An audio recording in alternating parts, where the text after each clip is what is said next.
구독자 여러분, 오늘 사연은 진짜 충격적이니까 비위가 약하신 분들은 다른 이야기를 시청해 주세요. 매일 밤 장례식장 관뚜껑을 열다가 인생이 끝장난 인간의 탈을 쓴 악마 같은 조폭들의 이야기입니다. 장례식장에서 무연고 노숙자, 시신들의 관뚜껑을 열고 장기를 빼돌린 범죄 조직. 그런데요, 그 관 속 주인이 안보국 전설이셨답니다. 그 관 내 녀석들이 열어도 되는 관이 아니다. 국가비밀요원의 최후의 작전. 그날 밤 장례식장 지하에서 무슨 일이 있었던 걸까요? 그 전에 잠깐 구독과 좋아요 먼저 꼭 눌러주시면 복 받으실 거예요. 서울 변두리 아침 한개가 자욱한 작은 장례식장입니다. 구청에서 진행하는 무연고자 장례식이 조용히 치러지고 있었습니다. 빛바랜 영정 속 주인공은 최영석, 75세 노숙자로 서울역 인근에서 오랫동안 생활하다 추운 겨울밤 쓸쓸히 생을 마감한 사람이었습니다. 장례식장 직원 이진숙은 이런 무연고자 장례를 수십 번 치러본 10년차 베테랑입니다. 그녀는 차분하게 일을 처리하면서도 이번 장례식이 왠지 마음에 걸리는 느낌이 들었습니다. 영정 속 노인의 눈빛이 마치 무언가를 말하려는 듯 그녀를 응시하는 것 같았기 때문이죠. 또 한 분이 가셨네요. 이진숙은 작은 목소리로 중얼거리며 형석의 영정을 바르게 정리했습니다. 찾아오는 조문객 하나 없는 장례식은 언제나 그녀의 마음을 무겁게 했습니다. 그때 장례식장 문이 열리고 정장을 차려입은 노인 3명이 조용히 들어섰습니다. 허리를 꼿꼿이 세운 모습이 평범한 노인들과는 달랐습니다. 그들은 영정 앞에 서서 군인들처럼 정중한 경례를 했고 아무 말 없이 서로 눈빛만 교환했습니다. 이진숙은 호기심에 그들을 바라봤습니다. 무연고자 장례식에 이렇게 정중하게 조문하는 사람들은 처음 보는 일이었기 때문입니다. 저기 고인을 아시나요? 이진숙이 조심스럽게 다가가 물었습니다. 노인들 중 가장 카리스마 있어 보이는 분이 천천히 고개를 돌렸습니다. 네, 오랜 전우였습니다. 침착하면서도 무게감 있는 목소리였습니다.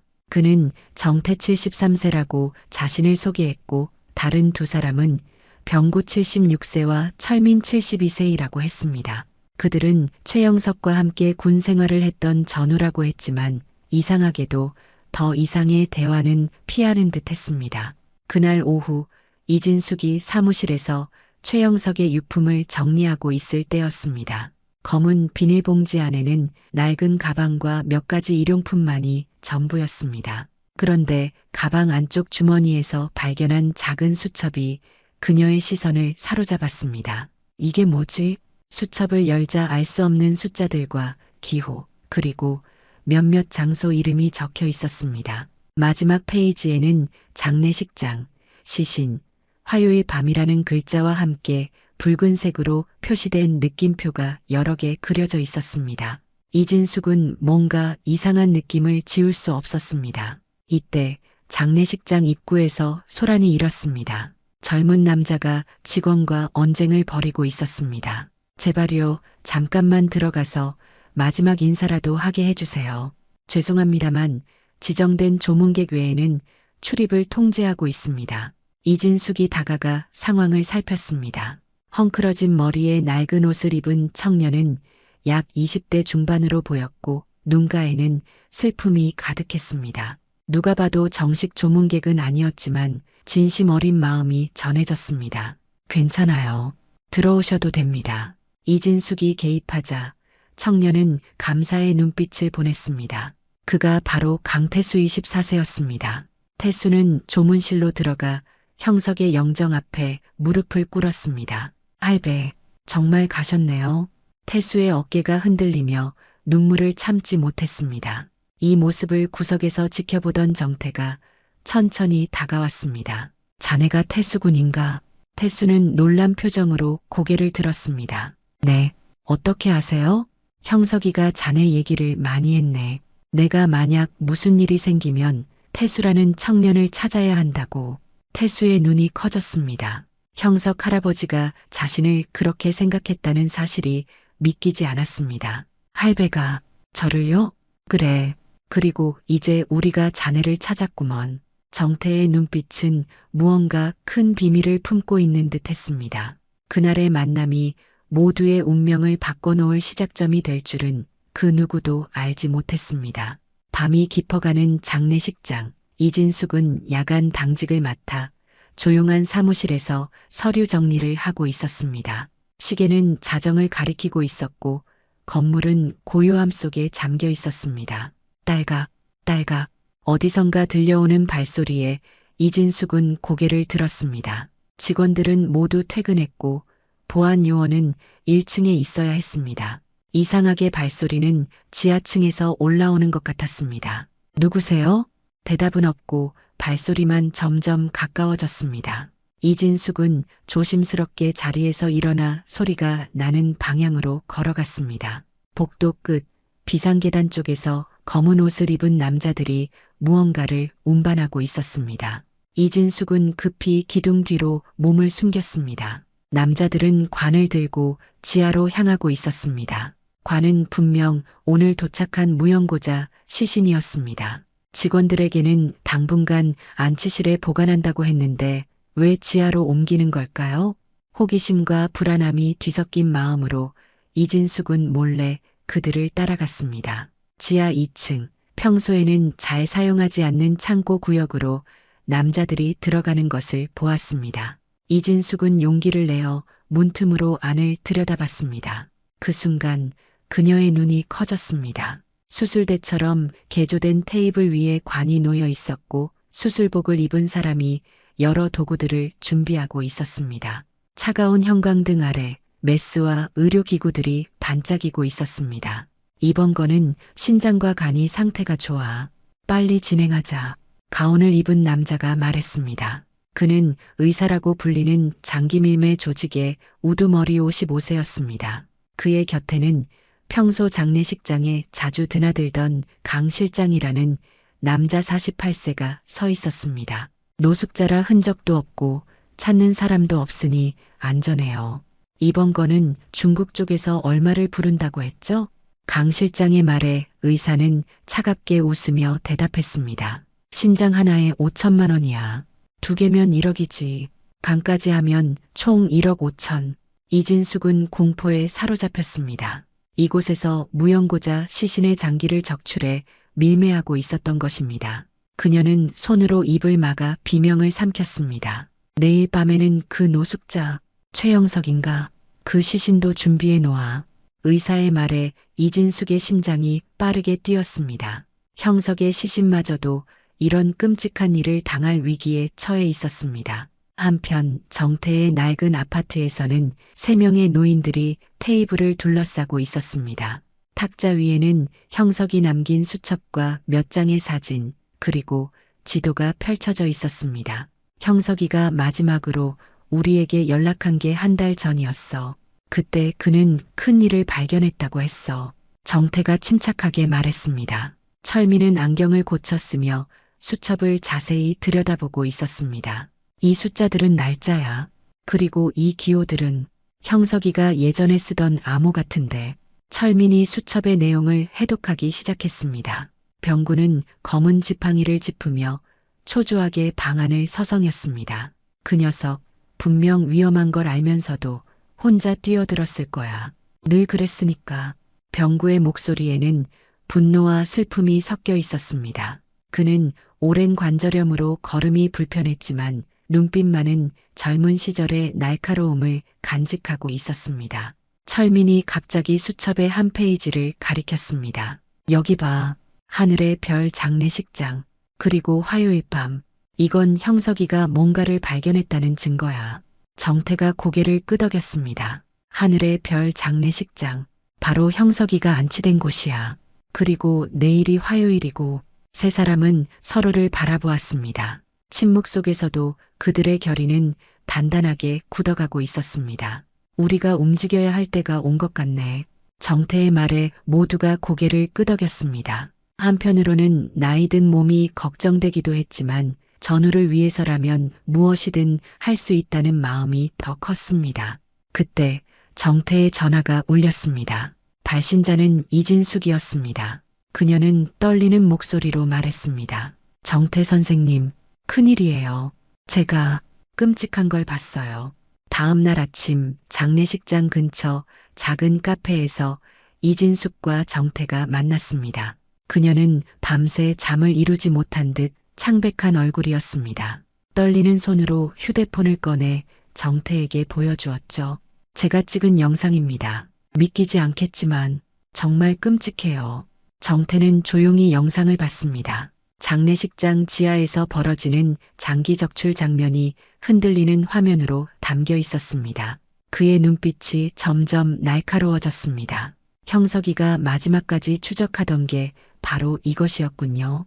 정태는 침착하게 말했지만 그의 주먹은 테이블 위에서 꽉 쥐어져 있었습니다. 이진숙은 공포에 떨며 물었습니다. 경찰에 신고해야 하지 않을까요? 정태는 고개를 저었습니다. 아직은 안 됩니다. 이 조직이 경찰 내부에도 연결점이 있을 가능성이 크니까요. 증거를 더 모아야 합니다. 그때 카페 문이 열리고 강태수가 들어왔습니다. 어제보다 조금 단정하게 차려입은 모습이었지만 여전히 거리 생활의 흔적이 묻어 있었습니다. 오셨군요. 태수 씨. 정태가 반갑게 맞이했습니다. 태수는 어색하게 인사하며 자리에 앉았습니다. 할배, 아니, 최영석 할아버지는 어떤 분이셨나요? 저에게는 그냥 따뜻한 노숙자 할아버지였는데. 정태는 잠시 생각에 잠기더니 조용히 말했습니다. 형석이는 특별한 사람이었습니다. 우리와 함께 나라를 위해 목숨을 걸었던 사람이죠. 나라를, 군인이셨어요? 그 이상입니다. 우리는 모두 특수부대, 정확히는 안보국 소속이었습니다. 북파 공작원이라고 들어봤나요? 태수의 눈이 커졌습니다. 그가 텔레비전에서만 보던 이야기를 직접 듣게 될 줄은 몰랐습니다. 할배가 그런 분이셨어요? 태수의 머릿속에 1년 전 처음 형석을 만났던 날이 떠올랐습니다. 비가 쏟아지던 날 서울역 인근 골목에서 굶주림에 지친 채 웅크리고 있던 자신에게 다가온 노인이 있었습니다. 비 좀 피하게, 이리 와. 형석은 자신의 작은 비닐 천막으로 태수를 데려갔습니다. 좁은 공간이었지만 비를 피할 수 있었죠. 그리고 무엇보다 형석은 자신의 도시락을 나눠주었습니다. 먹어. 젊은 사람이 힘이 있어야지. 태수는 처음에는 경계했지만 형석의 진심 어린 태도에 마음을 열었습니다.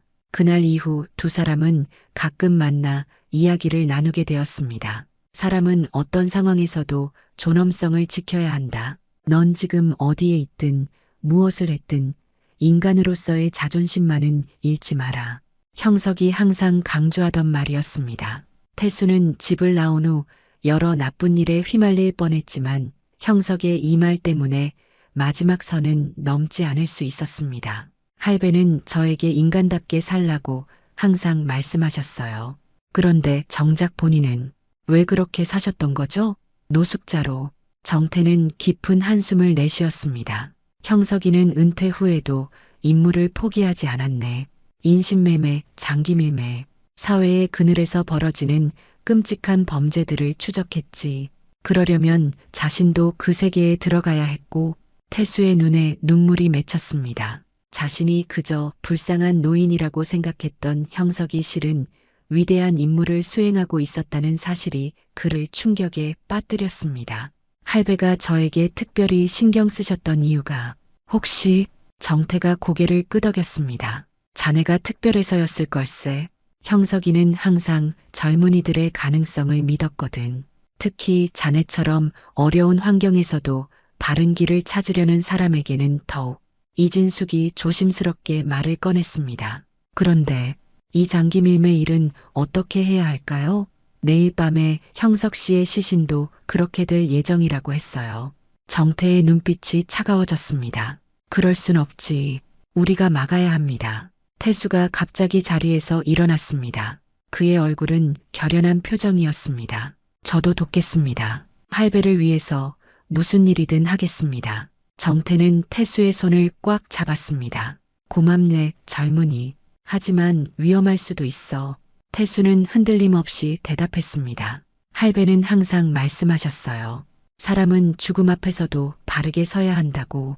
저도 이제 그 말을 실천할 때가 온 것 같습니다. 정태의 눈에 감동의 빛이 어렸습니다. 형석이 이 청년을 특별히 생각했던 이유를 이제 알 것 같았습니다. 좋네.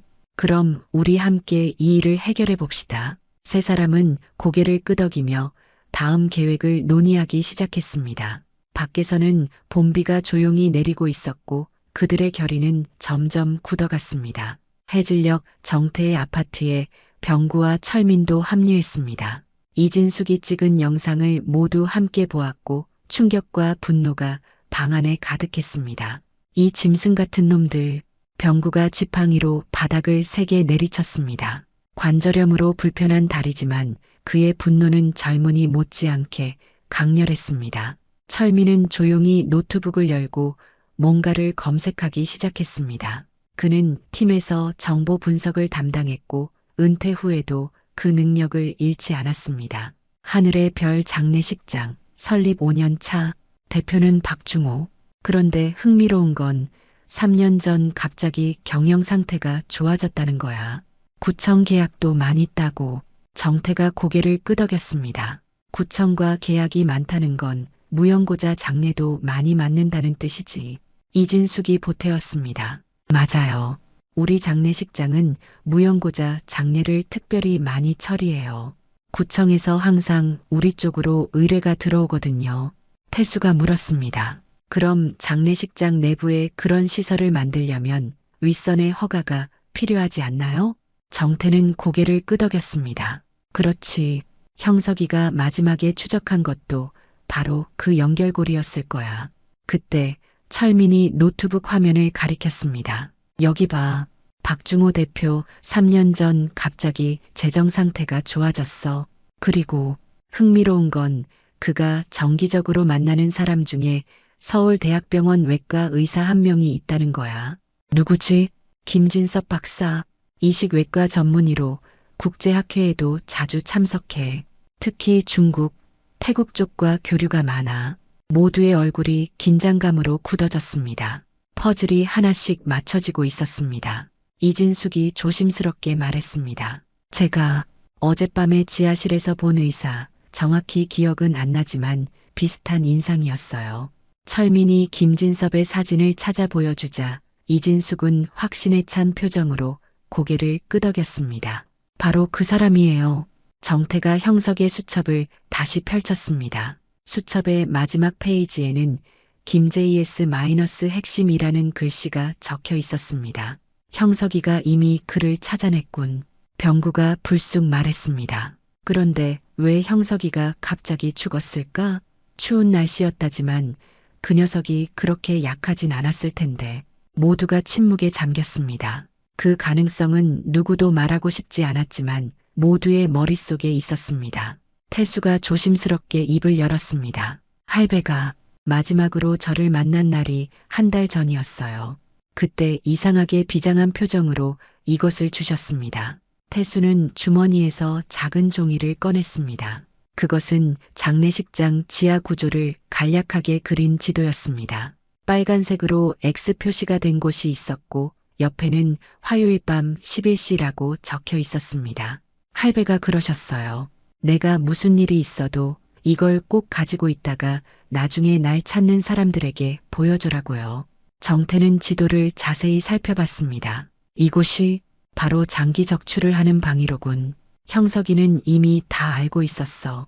철민이 고개를 끄덕였습니다. 그리고 내일 밤이 화요일 밤이야. 모두의 표정이 심각해졌습니다. 형석은 자신의 죽음까지 예상하고 이 모든 것을 준비했던 것일까요? 정태가 결연한 목소리로 말했습니다. 내일 밤 우리가 그들을 잡을 기회가 있습니다. 하지만 위험할 수 있어. 모두 각오는 되어 있나요? 병구가 씩씩하게 대답했습니다.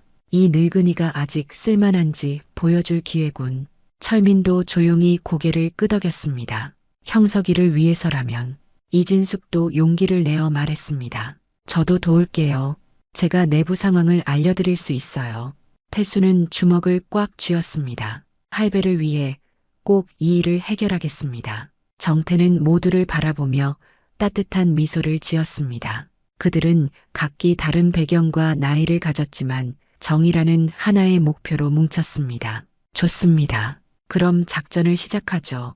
화요일 오후 장례식장 근처 작은 찻집입니다. 정태, 병구, 철민, 태수, 그리고 이진숙이 모여 마지막 작전 계획을 논의하고 있었습니다.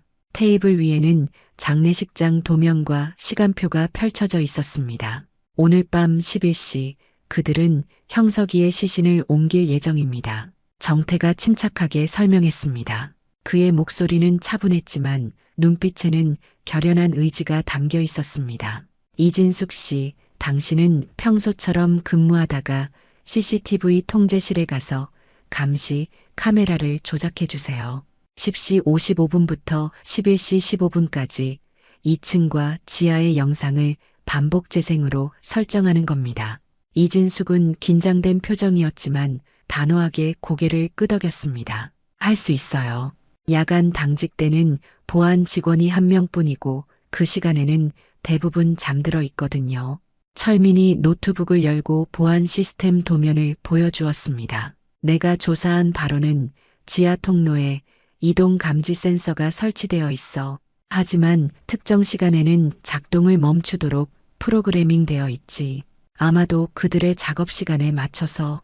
정태가 이어 말했습니다. 태수군, 자네는 가장 젊고 민첩하니 지하 입구를 확보하는 역할을 맡아주게. 이 통신기로 우리에게 신호를 보내는 거야. 태수는 긴장된 표정이었지만 결연한 목소리로 대답했습니다. 네, 할 수 있습니다. 병구가 불쑥 태수의 어깨를 두드렸습니다. 걱정 마, 젊은이. 우리가 뒤에서 든든하게 지켜줄 테니. 그의 거친 목소리에도 따뜻함이 묻어났습니다. 태수는 감사의 미소를 보냈습니다. 정태가 계속 설명했습니다. 병구는 나와 함께 직접 진입할 거야. 철민은 밖에서 상황을 모니터링하며 필요하면 경찰에 연락하는 역할을 맡아. 철민이 안경을 고쳤으며 말했습니다. 이번에는 믿을 만한 경찰에게만 연락할 거야. 내가 예전에 안보국에서 함께 일했던 친구가 지금 서울경찰청 강력반에 있어. 그에게 상황 증거를 실시간으로 전송할 수 있도록 준비해뒀어. 정태는 만족스러운 표정으로 고개를 끄덕였습니다. 그리고 가방에서 작은 장비들을 꺼냈습니다. 이건 통신용 이어피스야. 모두 귀에 착용하고 목소리는 최대한 작게 해야 해.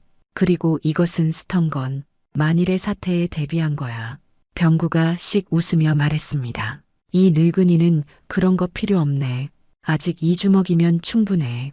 그가 주먹을 불끈 쥐자 모두가 긴장을 풀고 잠시 웃었습니다. 하지만 곧 다시 진지한 분위기가 감돌았습니다. 정태가 마지막으로 모두를 둘러보았습니다. 우리의 목표는 명확합니다. 증거를 확보하고 형석이의 시신을 지키는 것, 그리고 가능하다면 이 악랄한 조직의 우두머리들을 잡는 것입니다. 그는 잠시 숨을 고르더니 계속했습니다. 모두가 위험할 수 있는 작전입니다. 특히 우리 같은 노인네들에게는 더욱 그렇죠. 하지만 병구가 말을 끊었습니다. 뭘 그렇게 걱정하나? 우리는 죽을 날이 얼마 안 남은 늙은이들이지만 우리의 전우는 끝까지 지켜야지. 철민도 고개를 끄덕였습니다. 형석이는 혼자서 이 모든 것을 해내려 했어. 이제는 우리가 그의 마지막 임무를 완수해야 할 차례야. 정태의 눈에 감동의 빛이 어렸습니다. 함께 목숨을 걸고 국가를 위해 싸웠던 시절이 주마등처럼 스쳐 지나갔습니다. 세월은 그들의 몸은 늙게 했지만 정의를 향한 열정만은 그대로였습니다. 고맙네, 전우들. 태수가 조심스럽게 말을 꺼냈습니다. 저, 한 가지 궁금한 게 있어요. 할배, 아니, 최영석 할아버지는 왜 마지막까지 이런 위험한 일을 하셨던 거죠? 그것도 노숙자 신분으로. 정태는 깊은 생각에 잠겼다가 천천히 대답했습니다. 형석이는 우리 중에서도 가장 강직한 사람이었네. 국가를 위해 수십 년을 바친 후에도 그는 사명감을 놓지 못했어.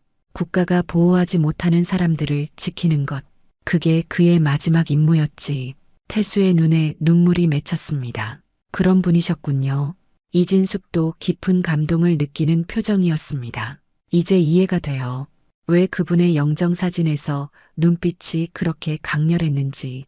정태가 마지막으로 모두의 어깨를 하나씩 두드렸습니다. 자, 이제 준비는 끝났습니다. 각자 위치로 가서 대기하세요. 그리고 기억하세요. 우리는 형석이의 마지막 임무를 완수하는 것입니다. 모두 결연한 표정으로 일어났습니다. 찻집 창밖으로는 어둠이 내려앉기 시작했고 그들의 운명적인 밤이 다가오고 있었습니다. 밤 10시 30분 하늘의 별 장례식장은 고요함에 잠겨 있었습니다. 밤 근무 직원들은 대부분 1층 사무실에 모여 있었고 장례식장 안은 어두운 조명만이 켜져 있었습니다. 이진숙은 평소와 같이 업무를 보는 척하며 사무실을 왔다 갔다 했습니다. 그녀의 심장은 빠르게 뛰고 있었지만 표정은 담담하게 유지했습니다. 이진숙 씨, 오늘도 야근이세요? 동료의 질문에 그녀는 자연스럽게 미소를 지었습니다. 네, 서류 정리할 게 좀 있어서요. 시계는 10시 45분을 가리키고 있었습니다. 이진숙은 조용히 보안실로 향했습니다. 보안 요원은 예상대로 조는 중이었습니다. 김 씨, 잠깐 화장실 좀 다녀올게요. 좀 봐주세요. 보안 요원은 하품을 하며 고개만 끄덕였습니다. 이진숙은 신속하게 컴퓨터에 접근해 CCTV 설정을 조작했습니다. 10시 55분부터 11시 15분까지의 영상을 반복 재생으로 설정했습니다. 그녀의 손이 약간 떨렸지만 무사히 작업을 마쳤습니다. 한편 태수는 장례식장 뒷문 근처에 숨어 있었습니다. 그는 까만 옷차림으로 어둠에 몸을 숨기고 있었습니다. 이어피스를 통해 정태의 목소리가 들렸습니다. 태수군, 위치 확인. 네, 뒷문 근처에 있습니다. 아직 아무도 없어요. 정태와 병구는 장례식장 뒤편 주차장에 차를 대고 기다리고 있었고 철민은 노트북으로 상황을 모니터링하고 있었습니다. 시계가 11시를 가리켰습니다. 그때 태수의 눈에 검은 밴이 장례식장 뒤편으로 접근하는 것이 보였습니다. 차가 왔습니다. 검은색 밴 번호판은 서울 3527. 철민이 재빨리 노트북으로 확인했습니다. 그 차는 김진섭 박사 이름으로 등록된 차량이야. 차에서 3명의 남자가 내렸습니다. 그중 한 명은 정장 차림의 강 실장이었고 다른 한 명은 의사 가운을 입은 김진섭 박사였습니다. 나머지 한 명은 건장한 체격의 경호원처럼 보였습니다. 타겟 확인. 김진섭과 강 실장, 그리고 한 명 더. 태수의 보고를 듣고 정태가 명령했습니다. 좋아, 계획대로 진행한다. 태수군, 그들이 지하로 내려가면 따라가되 절대 발각되지 마. 세 사람은 뒷문을 통해 장례식장으로 들어갔습니다. 태수는 조심스럽게 그들을 뒤따랐습니다. 심장이 터질 것 같았지만 그는 형석 할아버지의 가르침을 떠올리며 용기를 냈습니다. 그들은 직원용 엘리베이터를 타고 지하로 내려갔습니다. 태수는 계단을 통해 조용히 내려갔습니다. 지하 복도는 어둡고 축축했으며 멀리서 사람들의 말소리가 들렸습니다. 오늘은 빨리 진행해야 해. 중국 측 바이어가 내일 아침 일찍 물건을 받길 원해. 의사의 목소리였습니다. 태수는 조심스럽게 복도 끝까지 다가가 방안을 엿보았습니다. 그곳에는 이미 몇 명의 사람들이 있었고 수술대 위에는 관이 놓여 있었습니다. 형석 할아버지의 관이었습니다. 의사, 강 실장, 총 5명이 방 안에 있습니다. 그들이 할배의 관을 열려고 합니다. 태수의 목소리가 떨렸습니다. 정태가 침착하게 대답했습니다. 진정해, 태수군. 우리가 곧 도착할 테니. 이때 의사가 말했습니다. 이 노인네가 특별한 게 뭐야? 왜 이렇게 서두르는 거지? 강 실장이 대답했습니다. 모르겠습니다. 위에서 특별히 지시가 내려왔어요. 이 시신은 반드시 오늘 처리하라고. 의사가 피식 웃었습니다. 그저 길거리의 노숙자였을 뿐인데. 그때 갑자기 전등이 깜빡이더니 전원이 나갔습니다. 방 안이 완전한 어둠에 잠겼습니다. 뭐야? 정전이야? 혼란스러운 목소리들이 들렸습니다. 그때 정태와 병구가 태수 옆에 도착했습니다. 준비됐나, 전우들? 정태가 속삭였습니다. 병구는 스턴건을 꺼내 들었고 정태는 소형 녹음기를 작동시켰습니다. 지금이다. 세 사람은 동시에 방 안으로 뛰어들었습니다. 정태가 손전등을 비추자 놀란 표정의 의사와 강 실장이 보였습니다. 뭐야? 너희는 누구야? 병구가 먼저 경호원처럼 보이는 사람에게 달려들었습니다. 76세의 나이가 무색하게 그의 움직임은 놀라울 정도로 민첩했습니다. 경호원이 주먹을 휘두르자 병구는 몸을 숙여 피하고 스턴건으로 그의 옆구리를 찔렀습니다. 전기 충격을 받은 경호원은 그대로 쓰러졌습니다. 이 늙은이를 얕보면 안 되지. 병구가 씩 웃었습니다. 정태는 의사와 강 실장을 향해 다가갔습니다. 김진섭 박사, 강 실장, 당신들의 범죄는 이제 끝났습니다. 의사가 당황한 표정으로 뒤로 물러섰습니다. 당신들, 뭐야? 경찰이야? 정태는 차갑게 미소 지었습니다. 우린 그저 정의를 실현하러 온 노인네들일 뿐입니다. 태수는 형석의 관 옆으로 다가가 보호하듯 서 있었습니다. 그의 눈에는 분노와 슬픔이 교차했습니다. 의사가 갑자기 메스를 집어들었습니다. 비켜, 안 그러면. 그러나 말이 끝나기도 전에 병구의 스턴건이 그의 손목을 강타했습니다. 의사는 비명을 지르며 메스를 떨어뜨렸습니다. 이때 철민의 목소리가 이어피스를 통해 들렸습니다. 경찰이 5분 내로 도착합니다. 모든 증거를 확보하세요. 정태는 침착하게 의사와 강 실장을 의자에 앉히고 케이블 타이로 묶었습니다. 그리고 녹음기를 그들 앞에 놓았습니다. 이제 모든 것을 말하세요. 언제부터 이런 짓을 했고 누가 배후에 있는지. 강 실장이 비웃었습니다. 말할 것 없어요. 우리는 곧 풀려날 겁니다. 당신들이 뭔데? 정태는 형석의 수첩을 꺼내 보여주었습니다. 이게 뭔지 아십니까? 최형석이라는 사람이 당신들을 추적하며 모은 증거입니다. 그는 당신들이 지난 3년간 적어도 50명의 무연고자 시신에서 장기를 적출해 해외로 밀매했다는 증거를 모았습니다. 의사의 얼굴이 창백해졌습니다. 그 노숙자가 우릴 조사했다고? 정태가 고개를 끄덕였습니다. 그는 노숙자가 아니었습니다. 그는 대한민국을 위해 목숨을 바쳤던 특수요원이었습니다. 그리고 그는 당신들처럼 인간의 존엄성을 짓밟는 자들을 끝까지 쫓았죠. 그때 태수가 방 한쪽에서 작은 냉장고 같은 장치를 발견했습니다. 정태 할아버지, 여기 뭔가 있어요. 모두의 시선이 그쪽으로 향했습니다. 냉장고 안에는 여러 개의 의료용 보관 용기가 있었고 각각에는 라벨이 붙어 있었습니다. 이게 바로 결정적인 증거군요. 정태가 말했습니다. 이때 갑자기 지하실 문이 열리고 2명의 남자가 더 들어왔습니다. 그들은 상황을 보고 놀라 도망치려 했지만 문 앞에는 이미 이진숙이 서 있었습니다.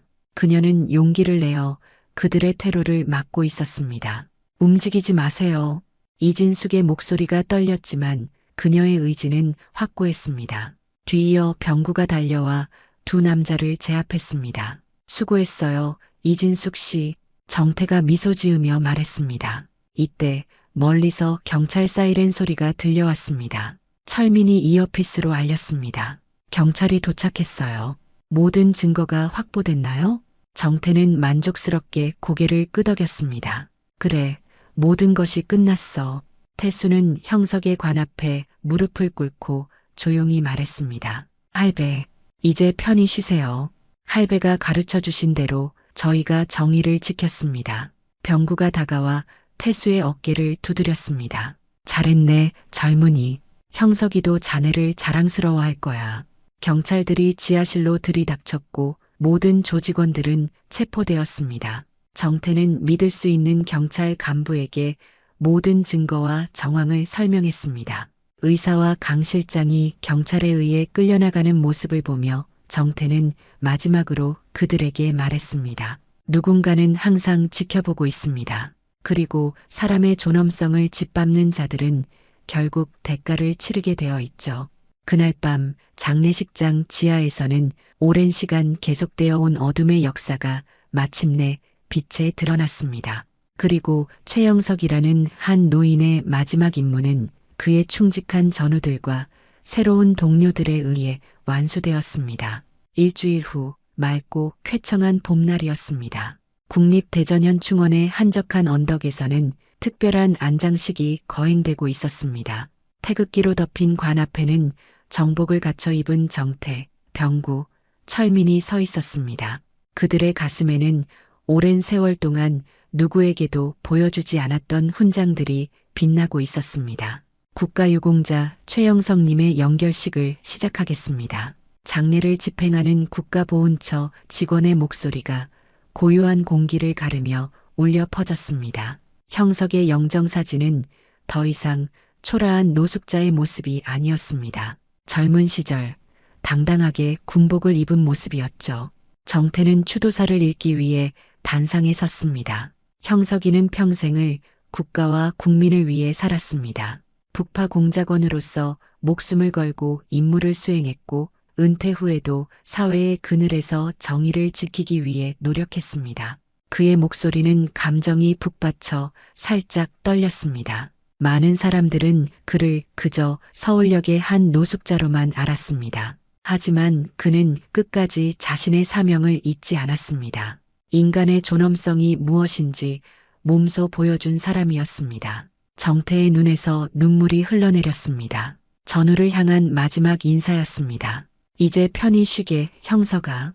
너의 마지막 임무는 우리가 완수했다. 추도사가 끝나고 3명의 노인은 형석의 관 앞에 서서 마지막 경례를 올렸습니다.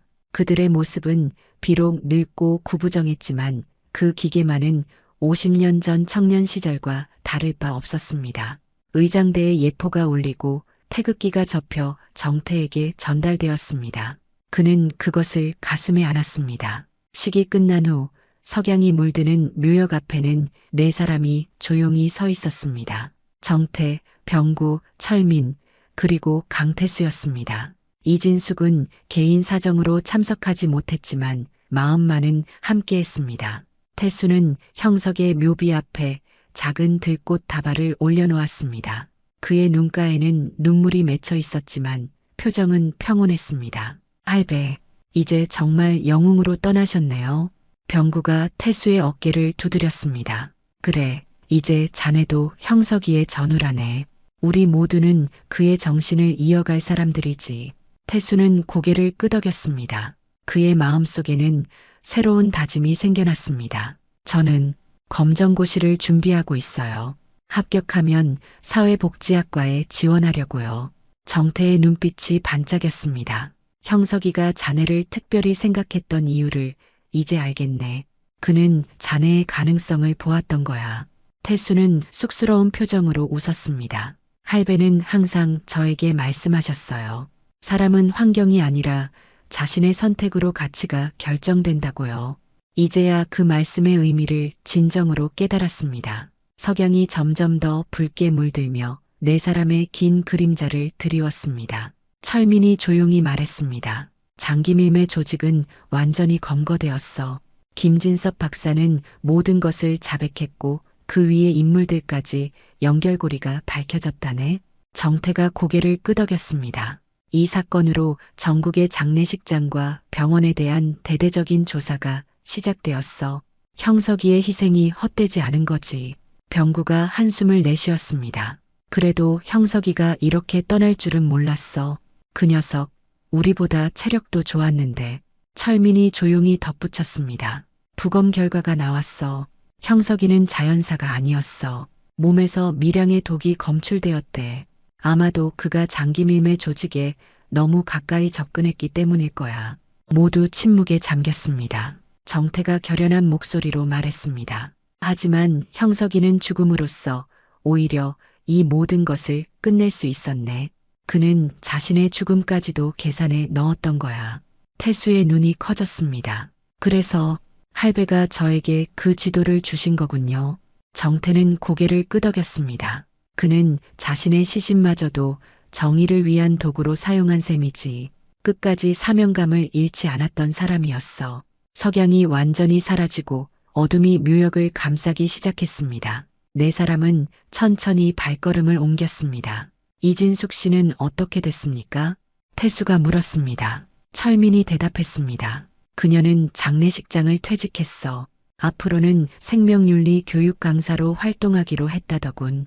자신의 경험을 바탕으로 사람들에게 생명의 소중함을 알리고 싶다고 했어. 병구가 웃으며 말했습니다. 용감한 여자지. 처음엔 겁에 질려 있었지만 결국 옳은 일을 위해 나섰으니까. 정태는 묘역을 마지막으로 돌아보며 깊은 생각에 잠겼습니다. 그리고 조용히 말했습니다. 사람은 살아서도 죽어서도 존엄성을 지켜야 합니다. 그리고 그 존엄성을 지키는 것이 우리 모두의 마지막 임무입니다. 네 사람은 서로를 바라보며 고개를 끄덕였습니다. 그들은 나이와 배경은 달랐지만 이제 하나의 유대로 묶여 있었습니다. 형석의 정신을 이어가겠다는 약속으로.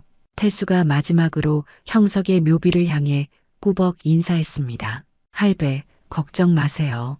저도 할배처럼 끝까지 사람답게 살아갈게요. 따뜻한 봄바람이 묘역을 스쳐 지나갔습니다. 마치 형석의 영혼이 그들의 약속을 듣고 미소 짓는 것 같았습니다. 정태, 병구, 철민, 그리고 태수, 이 네 사람은 형석이 남긴 유산을 품에 안고 천천히 현충원을 빠져나왔습니다. 그들의 뒷모습은 어둠 속에서도 강인한 의지를 보여주는 듯 했습니다. 최영석의 이야기는 여기서 끝났지만 그의 정신은 이 네 사람을 통해 계속 이어질 것입니다. 인간의 존엄성을 지키기 위한 끝없는 여정처럼 평생을 국가와 정의를 위해 살다 간 한 노인의 마지막 임무는 결국 많은 사람들의 생명과 존엄을 구했습니다. 그리고 그 정신은 우리 모두에게 중요한 질문을 던집니다. 당신은 어떤 삶을 살고 있나요? 그리고 어떤 유산을 남기고 싶으신가요? 이 이야기가 끝나지만 우리의 선택은 계속됩니다. 최영석처럼 우리 모두의 삶이 의미 있는 흔적을 남길 수 있기를 바랍니다. 그것이 바로 인간다운 삶이니까요. 오늘의 사연 어떻게 들으셨나요? 결말까지 보셨다면 여러분의 의견을 댓글로 남겨보세요. 지금까지 맛있는 사연을 만드는 채널 사연의 맛이었습니다. 오늘도 귀한 시간 내어주시고 끝까지 시청해주신 구독자 여러분, 진심으로 감사드립니다. 그리고 사랑합니다. 다음 영상을 누르시기 전에 잠깐 구독과 좋아요 먼저 꼭 눌러주시면 부자 되실 거예요.